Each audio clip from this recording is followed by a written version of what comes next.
ಈಗ ನಾವು ಆಸೆಟ್ಸ್ ಎಲ್ಲ ಡೌನ್ಲೋಡ್ ಮಾಡಿದೀವಲ್ಲ, ನೆಕ್ಸ್ಟ್ ಎಡಿಟಿಂಗ್ ಮಾಡಬೇಕು. ಸೊ ಎಡಿಟಿಂಗ್ ಮಾಡೋಕ್ಕೆ ಅಗೇನ್ ನೀವು ಬೇಕಾದ್ರೆ ರೆಫರೆನ್ಸ್ ಏನಾದ್ರು ನೋಡ್ಬೋದು, ಯಾವ ಥರ ಎಡಿಟಿಂಗ್ ಮಾಡ್ಬೋದು, ಶಾರ್ಟ್ಸ್ನೆಲ್ಲ ಹೇಗೆ ಕಟ್ ಮಾಡ್ಬೋದು ಅಂತ ಹೇಳ್ಬಿಟ್ಟು.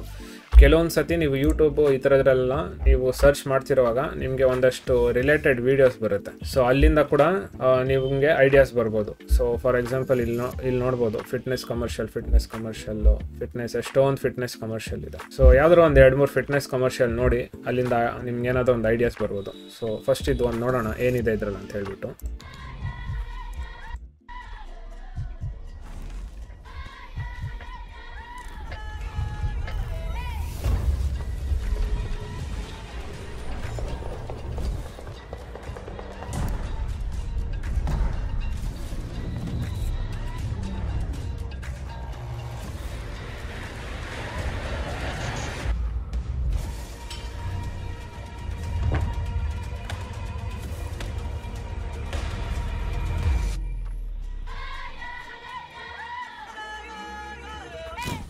ಸೊ ಈ ವಿಜುವಲ್ ನೋಡಿದ್ರೆ ನಿಮಗೆ ಸ್ಟಾರ್ಟಿಂಗಲ್ಲಿ ಬಿಲ್ಡಪ್ ಸೀನ್ ಇರುತ್ತೆ. ಸ್ಟಾರ್ಟಿಂಗ್ ಇವರು ವೆಯ್ಟ್ ಮಾಡ್ತಿದ್ದಾರೆ, ಇವರು ಟ್ರೈನ್ ಮಾಡಬೇಕು. ಸೊ ಅದೆಲ್ಲ ಮೈಂಡ್ ಸೆಟ್ನ ರೆಡಿ ಮಾಡ್ತಿರೋದು. ಸೊ ಅದಕ್ಕೆ ಮಧ್ಯದಲ್ಲಿ ಈ ಥರದ್ದೆಲ್ಲ ಪ್ರಿಪೇರ್ ಆಗ್ತಾ ಇರೋ ಥರದ್ದು ವಿಜುವಲ್ಸು, ಅಂದರೆ ಅವ್ರ ಮೈಂಡ್ ಸೆಟ್ನ ರೆಡಿ ಮಾಡ್ಕೊತಿದ್ದಾರೆ. ಓಕೆ, ಇವಾಗ ಫುಲ್ ರಿಗರಸ್ ಆಗಿ ಫಿಟ್ನೆಸ್ ಮಾಡಬೇಕಂತ. ಸೊ ಇದೆಲ್ಲ ಬಿಲ್ಡಪ್ ಸೀನು. ಫಸ್ಟು ಬಿಲ್ಡಪ್ ಸೀನ್ ಬರುತ್ತೆ. ಹಾಗೆ ನೀವು ಆಡಿಯೋ ಕೂಡ ಅಷ್ಟೇ ಅದೇ ರೀತಿ ಇರುತ್ತೆ, ಬಿಲ್ಡಪ್ ಥರ. ಆಮೇಲೆ ಒಂದು ಡ್ರಾಪ್ ಥರ ಬಂದು ಎನರ್ಜೆಟಿಕ್ ಮ್ಯೂಸಿಕ್ ಪಿಕಪ್ ಆಗುತ್ತೆ. ಸೊ ಅಲ್ಲಿ ಈ ಥರದ್ದು ರಿಗರಸ್ ಟ್ರೈನಿಂಗ್ ವಿಜುವಲ್ಸ್ ನೋಡಿ, ಇದೆಲ್ಲ ಮಾಂಟೇಜ್ ಕ್ಲಿಪ್ಸ್ ಇದೆಲ್ಲ. ಸೊ ಇಲ್ಲಿಂದ ಇಲ್ಲಿವರೆಗೂ ಫುಲ್ ರಿಗರಸ್ ಆಗಿ ಫಿಟ್ನೆಸ್ ಮಾಡ್ತಾರೆ. ಇದಾದಮೇಲೆ ಒಂದು ಕಾಮ್ ಬರುತ್ತೆ ಇಲ್ಲಿ ಈ ಥರ. ಸೊ ಇಲ್ಲಿ ಇನ್ನೊಂದು ವಿಜುವಲ್ಸ್ ಕೂಡ ನೀವು ನೋಡ್ಬೋದು. ಸೊ ಈ ಕಮರ್ಷಿಯಲ್ ವಿಡಿಯೋ ನೋಡಿ, ಇದು ಇವರೊಬ್ಬರು ಫಿಟ್ನೆಸ್ ಮಾಡೋಕ್ಕೆ ಬರ್ತಿದ್ದಾರೆ. ಸೊ ಸ್ಟಾರ್ಟಿಂಗ್ ಎಲ್ಲ ಎಕ್ವಿಪ್ಮೆಂಟ್ಸು, ಆಮೇಲೆ ಇವ್ರು ಬರ್ತಿರೋದು ಇದೆಲ್ಲ ತೋರಿಸ್ತಾ ಇದ್ದಾರೆ. ಸೊ ಇಲ್ಲಿ ಮ್ಯೂಸಿಕ್ ಕೂಡ ಅಷ್ಟೇ ಫುಲ್ಲು ಈ ಥರ ಬಿಲ್ಡಪ್ ಕ್ರಿಯೇಟ್ ಆಗ್ತಾ ಇದೆ. ಸೊ ನೋಡಿ, ಇಲ್ಲೊಂದು ಡ್ರಾಪ್ ಬಂತು ನೋಡಿ. ಡ್ರಾಪ್ ಬರೋವಾಗ ಓಕೆ, ಇವಾಗೆಲ್ಲ ನೆಕ್ಸ್ಟ್ ಸೀರಿಯಸ್ ಆಗಿ ಏನೋ ಒಂದು ಸ್ಟಾರ್ಟ್ ಆಗುತ್ತೆ ಅನ್ನೋ ಥರದ್ದು. ಆ್ಯಂಡ್ ಅಲ್ಲಿಗೆ ಇವ್ರು ಕರೆಕ್ಟಾಗಿ ಒಂದು ಲುಕ್ ಕೊಟ್ಟಿದ್ದಾರೆ. ಇವಾಗ ನೆಕ್ಸ್ಟ್ ನೋಡಿ, ಫುಲ್ ರಿಗರಸ್ ವರ್ಕೌಟ್ ಮಾಡೋದು ಮಾಂಟೇಜ್ ಕ್ಲಿಪ್ಸ್ ಇರುತ್ತೆ.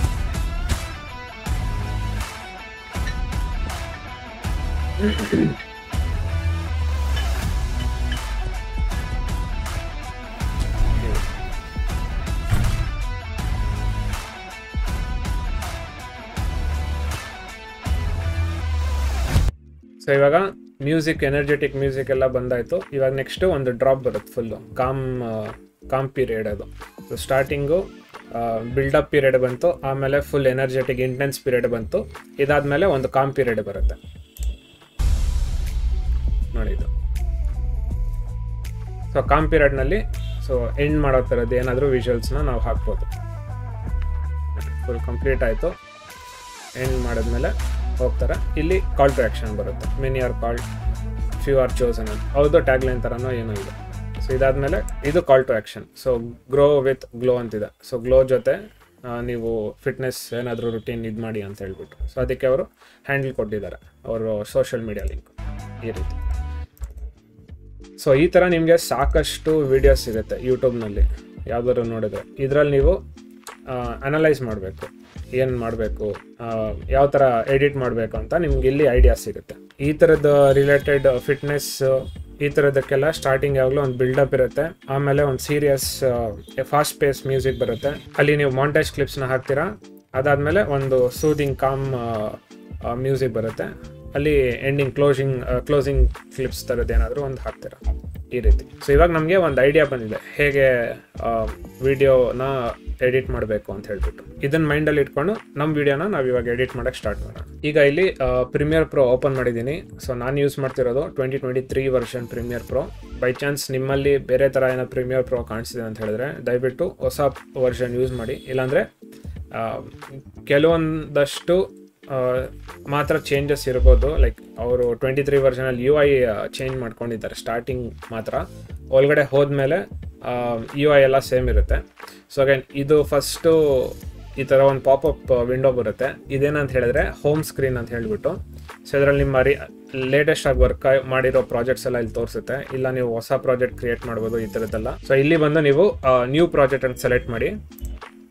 ಸೊ ಈ ಸ್ಕ್ರೀನ್ ಇರುತ್ತಲ್ಲ, ನ್ಯೂ ಪ್ರಾಜೆಕ್ಟ್ ಅಂತ ಸೆಲೆಕ್ಟ್ ಮಾಡಿದ್ಮೇಲೆ ಈ ಸ್ಕ್ರೀನ್ ನಿಮ್ಮಲ್ಲಿ ಬೇರೆ ಥರ ಬರ್ಬೋದು. ಸೊ ಅಗೇನ್ ಬೈ ಚಾನ್ಸ್ ನಿಮ್ಮ ಹತ್ರ ಬೇರೆ ಥರ ಇದ್ರೆ ನನಗೆ ಅಂದರೆ ಹಳೆ ಸ್ಕ್ರೀನ್ ಯಾವ ಥರ ಇದೆ ಅಂತ ಅಷ್ಟು ಜ್ಞಾಪಕ ಇಲ್ಲ. ಹಳೆ ಸ್ಕ್ರೀನಲ್ಲಿ ಮೋಸ್ಟ್ಲಿ ನೀವು ಡೈರೆಕ್ಟಾಗಿ ಪ್ರಾಜೆಕ್ಟ್ ನೇಮ್ ಕೊಡ್ತೀರಾ ಅಲ್ಲಿ ಕೂಡ.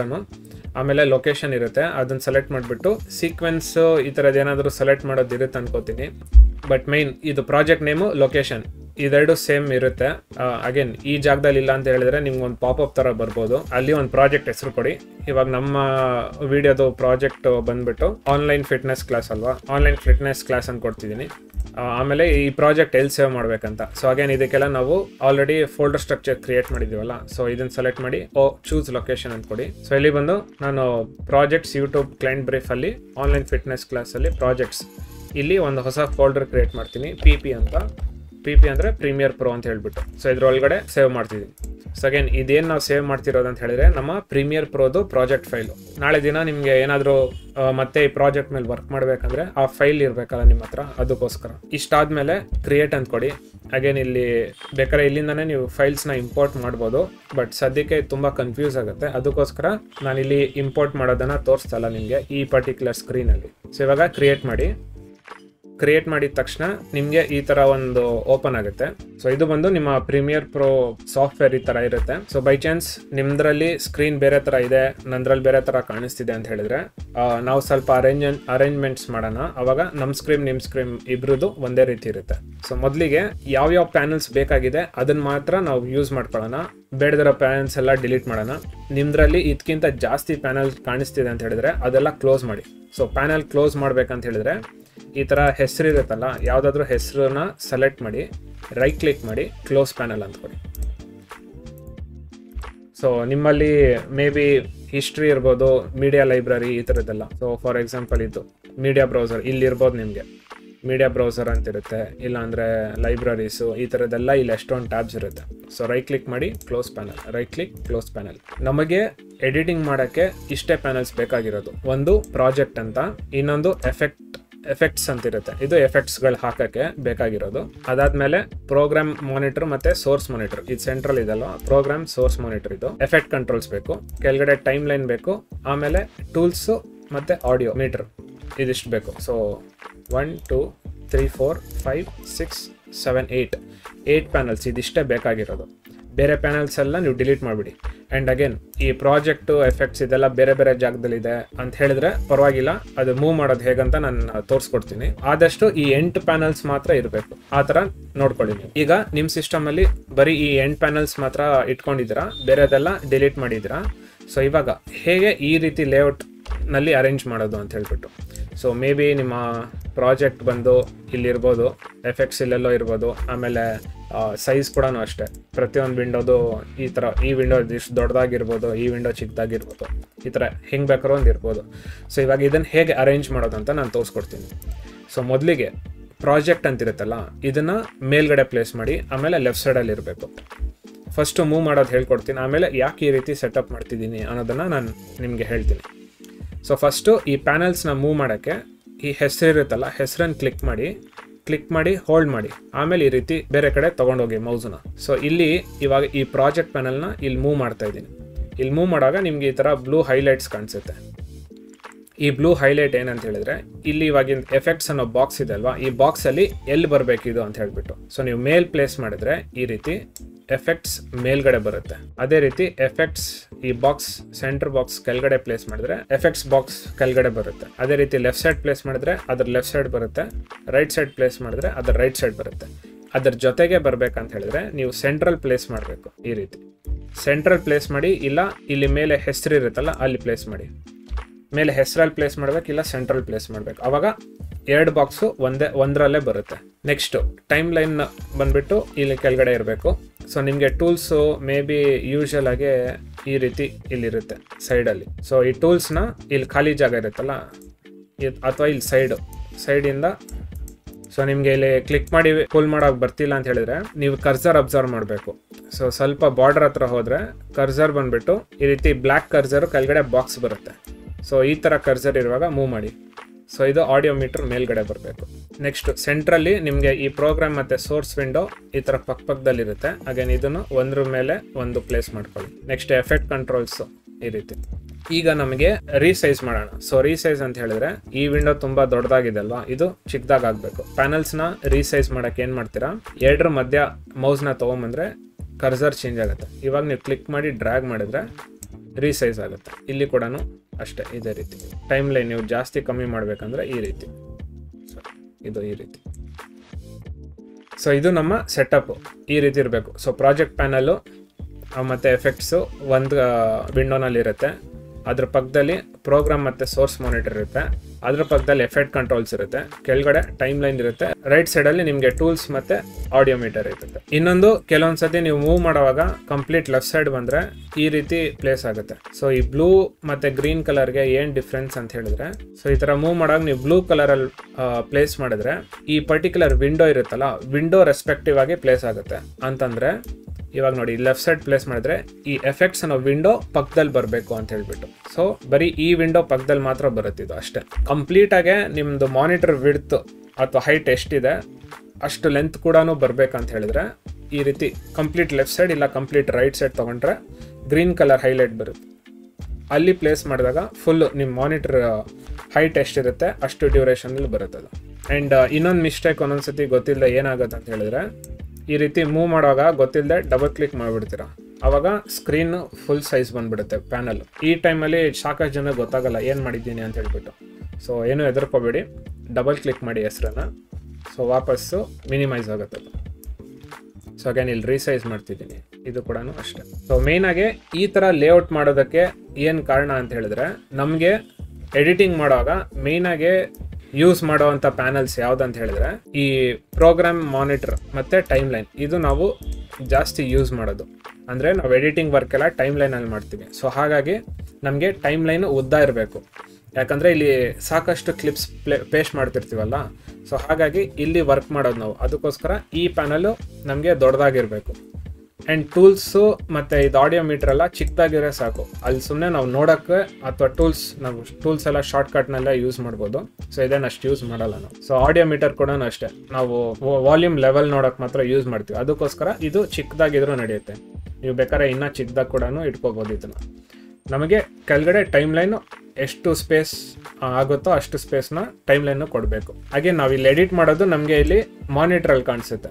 ಅದಕ್ಕೋಸ್ಕರ ನಮಗೆ ಈ ಪ್ಯಾನಲ್ ಕೂಡ ದೊಡ್ಡದಾಗಿರಬೇಕು. ಇಲ್ಲಿ ಪ್ರಾಜೆಕ್ಟ್ ಪ್ಯಾನಲಲ್ಲಿ ಏನು ಮಾಡ್ತೀವಿ, ನಾವು ಆ್ಯಸೆಟ್ಸ್ನ ಇಂಪೋರ್ಟ್ ಮಾಡ್ತೀವಿ ಅಷ್ಟೇ.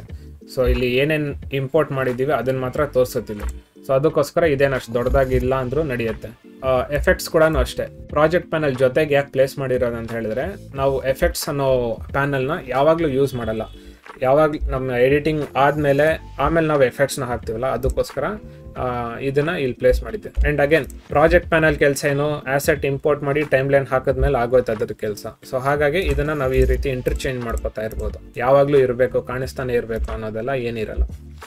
ಅಗೇನ್ ರೈಟ್ ಸೈಡಲ್ಲಿ ಅಷ್ಟೇ ಎಫೆಕ್ಟ್ ಕಂಟ್ರೋಲ್ಸು ಚಿಕ್ಕದಾಗಿದ್ರೂ ನಡೆಯುತ್ತೆ. ಸೊ ಯಾಕಂತ ಹೇಳಿದ್ರೆ ನಾವು ಅಲ್ಲಿ ಆ್ಯನಿಮೇಷನು ಇಲ್ಲ ಎಫೆಕ್ಟ್ಸ್ ಚೇಂಜ್ ಮಾಡೋಕ್ಕಷ್ಟೇ ನಾವು ಯೂಸ್ ಮಾಡ್ತೀವಿ. ಸೊ ಮೇಯ್ನಾಗೆ ಜಾಸ್ತಿ ಸ್ಪೇಸ್ ಬೇಕಾಗಿರೋದು ಟೈಮ್ ಲೈನು ಮತ್ತು ಈ ಪ್ರೋಗ್ರಾಮ್ ಅಥವಾ ಸೋರ್ಸ್ ಮಾನಿಟರ್ ಇತ್ತಲ್ಲ, ಇದಕ್ಕೆ ನಮ್ಗೆ ಬೇಕಾಗಿರೋದು. ಹಾಗೆ ನೀವು ಬೇಕಾದ್ರೆ ಸೋರ್ಸ್ ಮಾನಿಟ್ರು ಈ ಥರ ಪಕ್ಕದಲ್ಲಿ ಕೂಡ ಯೂಸ್ ಮಾಡ್ಕೋಬೋದು, ಏನು ತೊಂದರೆ ಇಲ್ಲ. ಬಟ್ ನಾನು ಈ ಥರ ಯೂಸ್ ಮಾಡೋ ಅಭ್ಯಾಸ ನನಗೆ. ಸೊ ಹಾಗಾಗಿ ನಾನು ಈ ಥರ ಪ್ಲೇಸ್ ಮಾಡ್ಕೋತಾ ಇದ್ದೀನಿ. ಸೊ ಇದಿಷ್ಟು ಬಂದು ನಮ್ಮ ಪ್ಯಾನಲ್ಸ್ದು ಅರೇಂಜ್ಮೆಂಟು. ಸೊ ಈ ಪ್ಯಾನಲ್ ಅರೇಂಜ್ಮೆಂಟು ಯಾವಾಗಲೂ ಇದೇ ರೀತಿ ಇರಬೇಕು. ಅಂದರೆ ನಾಳೆ ದಿನ ನೀವು ನೆಕ್ಸ್ಟು ಬೇರೆ ಇನ್ನೊಂದು ಪ್ರಾಜೆಕ್ಟ್ ವರ್ಕ್ ಮಾಡುವಾಗ ಮತ್ತೆ ಸೆಟಪ್ ಮಾಡ್ತಾ ಇರಬಾರ್ದಲ್ವಾ, ಸುಮ್ಮನೆ ಟೈಮ್ ವೇಸ್ಟು. ಸೊ ಒಂದು ಸತಿ ಸೆಟಪ್ ಮಾಡಿದ್ದೀವಿ, ಇದನ್ನು ಸೇವ್ ಮಾಡ್ಕೋಬೇಕು ನಾವು. ಸೊ ನಾಳೆ ದಿನ ನಾನು ಇದು ಎಡಿಟಿಂಗ್ ಮಾಡೋಕ್ಕೆ ಓಪನ್ ಮಾಡುವಾಗ ನಾನು ಈ ವರ್ಕ್ ಸ್ಪೇಸ್ನಲ್ಲೇ ಎಡಿಟ್ ಮಾಡಬೇಕು. ಸೊ ಇದನ್ನು ಹೇಗೆ ಸೇವ್ ಮಾಡೋದು ಅಂತ ಹೇಳಿದ್ರೆ, ಇಲ್ಲಿ ವಿಂಡೋಗೆ ಬನ್ನಿ, ಇಲ್ಲಿ ವರ್ಕ್ ಸ್ಪೇಸಸ್ ಅಂತಿರುತ್ತೆ, ಇಲ್ಲಿ save as new work space ಅಂದ್ಕೊಡಿ. ಸೊ ಇಲ್ಲಿ ಬಂದು my editing work space. So again my editing work space ಇಲ್ಲ ಮೈ ವರ್ಕ್ ಸ್ಪೇಸು ಇಲ್ಲ ನಿಮ್ಮ ಹೆಸರು ಏನಾದರೂ ಹಾಕ್ಕೋಬೋದು. ಏನಾದರೂ ಹೆಸರು ಹಾಕ್ಕೊಂಡ್ರೆ ಓಕೆ ಅಂದ್ಕೊಡಿ. ಇಲ್ಲಿ ನೋಡ್ಬೋದು ನಮ್ಮ ವರ್ಕ್ ಸ್ಪೇಸ್ ಕ್ರಿಯೇಟ್ ಆಗಿದೆ. ಸೊ ನೆಕ್ಸ್ಟು ನೀವು ಪ್ರೀಮಿಯರ್ ಪ್ರೋ ಕ್ಲೋಸ್ ಮಾಡಿಬಿಟ್ಟು ಮತ್ತೆ ಓಪನ್ ಮಾಡೋವಾಗ ನಿಮ್ಮ ವರ್ಕ್ ಸ್ಪೇಸ್ ಇಲ್ಲಿರುತ್ತೆ. ಸೊ ಇಲ್ಲಿ ವರ್ಕ್ ಸ್ಪೇಸಸ್ನಲ್ಲಿ ಬಂದರೆ ಮೈ ಎಡಿಟಿಂಗ್ ವರ್ಕ್ ಸ್ಪೇಸ್ ಅಂತಿರುತ್ತೆ. ಇದನ್ನು ಸೆಲೆಕ್ಟ್ ಮಾಡಿದ್ರೆ ಸೇಮ್ ಇದೇ ರೀತಿ ಅರೇಂಜ್ಮೆಂಟ್ ಓಪನ್ ಆಗಿರುತ್ತೆ. ಸೊ ಹಾಗೆ ನೀವೇನಾದರೂ ಇದರಲ್ಲಿ ಚೇಂಜಸ್ ಮಾಡ್ತೀರಾ ಅಂತ ಅಂದ್ಕೊಳ್ಳಿ. ಫಾರ್ ಎಕ್ಸಾಂಪಲ್ ಇದನ್ನು ಈ ರೀತಿ ಪ್ಲೇಸ್ ಮಾಡ್ಕೊಂಡಿದ್ದೀರಾ. ಈ ವರ್ಕ್ ಸ್ಪೇಸ್ನ ಸೇವ್ ಮಾಡಬೇಕಂತ ಹೇಳಿದ್ರೆ ಮೈ ಎಡಿಟಿಂಗ್ ವರ್ಕ್ ಸ್ಪೇಸ್ ಇದನ್ನು ಸೆಲೆಕ್ಟ್ ಮಾಡಿರಬೇಕು. ನೆಕ್ಸ್ಟ್ ವಿಂಡೋ ವರ್ಕ್ ಸ್ಪೇಸ್ ಬಂದುಬಿಟ್ಟು save changes to this workspace ಅಂತ ಸೆಲೆಕ್ಟ್ ಮಾಡಬೇಕು. ಆವಾಗ ಏನು ಚೇಂಜಸ್ ಮಾಡಿದ್ದೀರಾ ಅದು ಸೇವ್ ಆಗುತ್ತೆ. ಸೊ ಅಗೇನ್ ಇದನ್ನು ವಾಪಸ್ ಇಲ್ಲಿ ಪ್ಲೇಸ್ ಮಾಡ್ತೀನಿ. ಅಗೇನ್ ಇದೆಲ್ಲ ನಾನು ಆಲ್ರೆಡಿ ನಂದು ಪ್ರೀಮಿಯರ್ ಪ್ರೋ ಪ್ಲೇ ಲಿಸ್ಟ್ ಇದೆ ಕೋರ್ಸು, ಅದರಲ್ಲೆಲ್ಲ ಮೆನ್ಷನ್ ಮಾಡಿದ್ದೀನಿ. ಇದು ಫಸ್ಟಿಂದ ನಾವು ಒಂದು ಕ್ರಿಯೇಟಿವ್ ಬ್ರೀಫ್ನ ಮಾಡ್ತಿರೋದ್ರಿಂದ ನಾನು ಪ್ರತಿಯೊಂದು ಕಂಪ್ಲೀಟಾಗಿ ಎಕ್ಸ್ಪ್ಲೇನ್ ಮಾಡ್ತಾ ಇದ್ದೀನಿ.